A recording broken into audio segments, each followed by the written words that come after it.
Good evening, sports fans. This is Tyler Lavalette of Two Guys Talk Sports, coming to you live on this fine Tuesday evening, getting ready for some more exciting sports in baseball and football coming up in a few days with the Detroit Lions set to face the Kansas City Chiefs at Arrowhead Stadium on NBC. I cannot believe that the Detroit Lions are this good enough to be on the opening kickoff game for the 2023 season, but here we are. I did not expect guys like Jared Goff, Amon-Ra St. Brown, and others to go on the offense, and it's really cool to have Aiden Hutchinson from Plymouth being on the team as one of our draft picks from last year. And it's a cool thing. There is talk about us potentially winning the NFC North this year and winning in that division for the first time since 1993, back when it was the NFC Central Division. It's just so crazy to think that back in 2009 and 2010, all the way up until like I think 2012 or something, was you would have home games blacked out if they weren't sold within a 72-hour period, 72 hours before kickoff. However, of course, ever since the blackout had been suspended since 2014, that is no longer the case. Even when we had no fans at games in 2020 at Lions games, they still played the games on local television. They still showed them. It was just because of how bad things were run under William Clay Ford. We had very questionable coach hiring. You especially had Matt Millen as general manager. That did not go well. And just bad drafting overall. You go 0-16 in 2008. Lions fans, they were those that derived, they said it was the same old Lions, but now, after that impressive win, only losing streak last year, only losing 2 games in the final half of the season, I like our chances, especially now that the Packers have a new quarterback with Aaron Rodgers now in New York, and who knows about the Vikings and the Bears, especially. Yeah, they have Justin Fields, but I have a lot of question marks on how the Bears can do because of you just don't know how good their rest of their team is, and of course, and that's how getting into the stadium saga surrounding Arlington Heights, or them going to another suburb in the Chicagoland area. But on the field, and not just off field drama, but even still, the I have plenty of question marks about some of our NFC opponents. Plus, on the Chiefs, you have Travis Kelce, who's listed as doubtful as questionable for the game with an injury. There's some chances, and there's another player on their team that is holding out for more money. So the Lions could have some chances to do what Buffalo did last year with the Rams and spoil the opening night for the defending Super Bowl champion. We could have such the team raising the banner, and then they lose to start the season 0-1. Who knows? The Rams had a terrible 5-12 record, and it was one of the worst Super Bowls hangovers last year. So who knows how the Chiefs could do? I don't think they'll have that bad of a record because you got Patrick Mahomes still for them, but who knows? The only way we do know is when you play those 17 weeks of football and you're in 18 weeks factoring in your one bye week. I like the Lions' chances. They go into Arrowhead. I'm going to say that Goff is good and well, we got like Amon-Ra St. Brown, and I'm going with close Lions spoiling victory, 30-27, starting their season on the road, 1-0. Anyway, if there's one team that surprised me this season in baseball, it's the Chicago Cubs. Yes, they're only a couple games out of the NFC Central lead for the Milwaukee Brewers, like 2.5 games back. But when you think about back in like the middle of the summer, they were very down in the standings and fourth place above St. Louis. But you got guys on the team now like Corey Bellinger and Seiya Suzuki and others that have done pretty well for the team.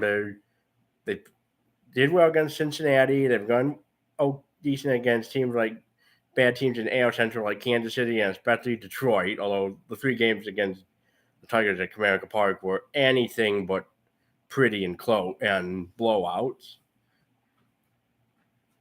Even still, it's crazy to think that people on the north side went from saying, oh, great, it's going to be a long season, to, wait, we have a chance for October baseball? That's how it's been for the Cubs.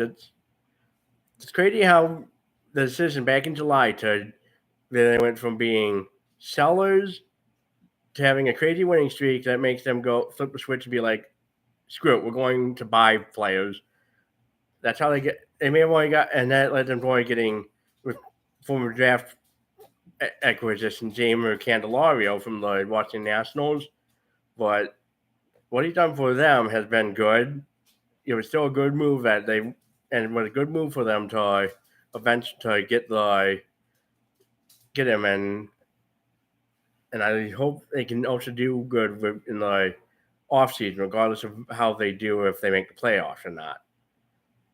Even still, there's definitely a high 90% chance of them making the postseason, because they have the second wild card spot in the National League behind the Philadelphia Phillies, who I should also say are also doing pretty good, even though Atlanta's clearly going to win the NL East with over a 12.5 game lead over Philly. But still, given how the Phillies went to the World Series last year, I'm not going to be the one to count guys like Bryce Harper out and others, and Kyle Schwarber. That's the Fighting Field and the Cubs are 2 teams that are getting scary good right now in the National League, and also in American League, you got Seattle surprisingly doing good, although not lately. Houston and Texas are having fun bouts in the AL West, as well as the Mariners. And the Central is looking to be Cleveland, and who knows if Minnesota can make a comeback or not. But the Tigers are looking to finish in a solid 3rd place this year. I like where I like where they're at right now. They were back in May, a game back, but yeah, they were not meant to last. But it was still enjoyable to have some part of Miguel Cabrera's final season with a really decent team. But like I said, it wasn't meant to last, and I cannot wait for October baseball and the rest of this month. This month of September baseball is very exciting, and it's on MLB Network. There's the reason they refer to the games as pennant chase baseball. That's what you're pushing for. You're pushing for your divisional titles, and then you're going all the way to the Fall Classic when early October hits. That's the fun's about to begin, especially if you don't have a vested local interest of a team to support. And yeah, it's fun. Yeah, and yeah, it's all fun games when the Tigers can do good. I witnessed 2 World Series appearances so far, but no championships. We've only won 1 game in 2006 and lost to the Cardinals in 5, and then got an embarrassing sweep to the Giants in 6 years later in 2012. But I still like the chances of when the when you can have all these pressure intense games down to the wire, like especially 2016, nothing will ever top that, the World Series win that year for the Cubs, and Cleveland making it all the way. Meanwhile, we also had a crazy upset. Duke hosting Clemson to start on yesterday to start ACC play in Week 1, and they take out them out in a crazy upset, 28-7. I don't think Clemson's. It's only Week 1, and the next opponent is a lower ranked football's lower ranked Division 1A football FBS school, but even still, it's not a good look for them. They used to be such good contenders in both ACC play and then also in the national championship against SEC teams like Alabama and Georgia. But to see them going so far down, they're not even a factor for the playoffs anymore. Is even weird now that they have 12 playoffs, has not been good. And yes, it's now a 12-team playoff, and I have questions about how it's all going to work. But all those questions of how the 12 teams are going to be decided will be figured out once we get towards December. And one more thing, I'm not a fan of all these expansions.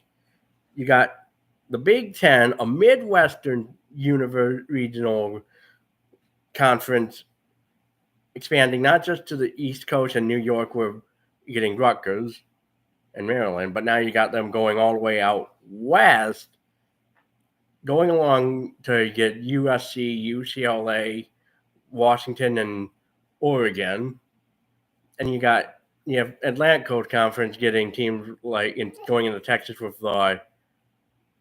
SMU, and you got Stanford and California, UC Berkeley going to the ACC, making them having teams on the Pacific coast, along the Pacific Ocean.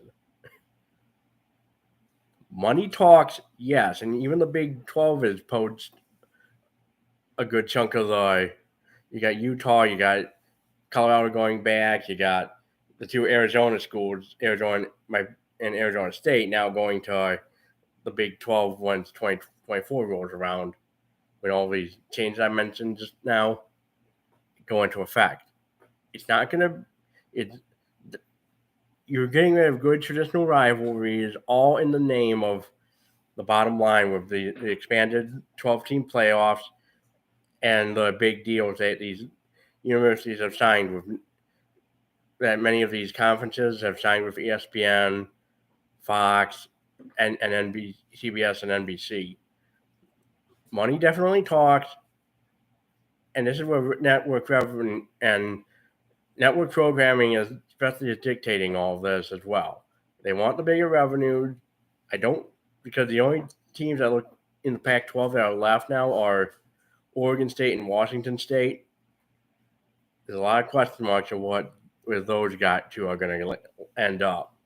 And heck, we could very well see it. If the Pac-12 goes, who's next?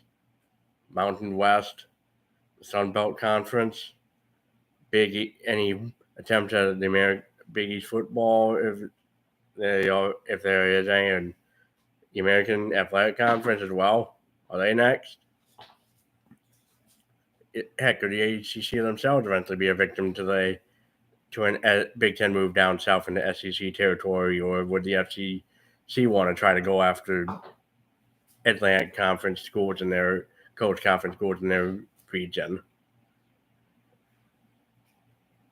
College football fans should not be happy about what is happening to their Saturdays after so many years. Some of us loved having Pac-12 after dark football matches with the teams on the West Coast. We're gonna have to get used to Big Ten after dark next year. It's gonna be a weird change. Fans won't accept it, but I know one thing for certain: they will have to get used to it, even if you have to kick and scream and accept it begrudgingly. They'll get used to it. It won't, like I said, it won't be pretty. I just wish there's no way that you're going to get the government involved to regulate college football. That would not be a good look. So, what you get, the most we can do, like I said, just accept it. Just get used to it. Change is coming. This is a case where I don't think it's good. Anyway, like I said, I'm excited about the push for October and baseball coming. College football as a whole has started up. The NFL will be starting in 2 days with the Lions. And I cannot wait to see what Jake Waxman has in store for tomorrow for Wax on Wednesday. Again, this is Tyler from Two Guys Talk Sports. Hey, did you have any questions in there? I do not have any questions. You look in the comments.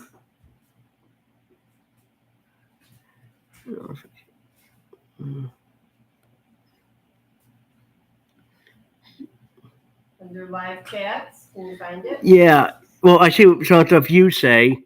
Yeah, what did I ask? You said go Lions. What else did I say? You mentioned Candelario. I don't think he has any reference to John. You don't think they're related? Candelaria? Candelario has an O. Oh, okay. I thought you said Candelaria. Or Candelario. Oh. So, nope. No relation. Okay. Well, now I know. Yeah, everyone called him the Candyman. I've seen it. I've noticed the song Candyman get used as walk-up music. I've noticed I Want Candy get used as walk-up music. Well, John Candelaria, the pitcher, was called the Candyman. That must have been before Yeah, Shamer. He was a while ago. That's why I was asking if they were related. So you're going to have to look that up for me now and give me an answer. Right. I'll take care of that when this is all said and done. Anyway, but no one else had, if anyone had any other questions, I would have more to say, but I'm not seeing anything happen. All right. Anyway, sports fans, I hope to see you soon. And if you like what you're seeing, be sure to like this video and subscribe for other sports videos from me and from Jake Waxman and also other various content that I am planning to do that is not necessarily sports related, but it's still going to be on this channel. With that, have a good night. Enjoy all of the sports that are about to consume us, all its fans, in the next couple of months. And I'll see you soon. This is Tyler Lavalette signing off. Hold on. Hey, are you signed off? Hold on. Yeah. Okay. Tyler was live on YouTube. So I didn't want to be talking in the background while he was about to sign off. It's okay.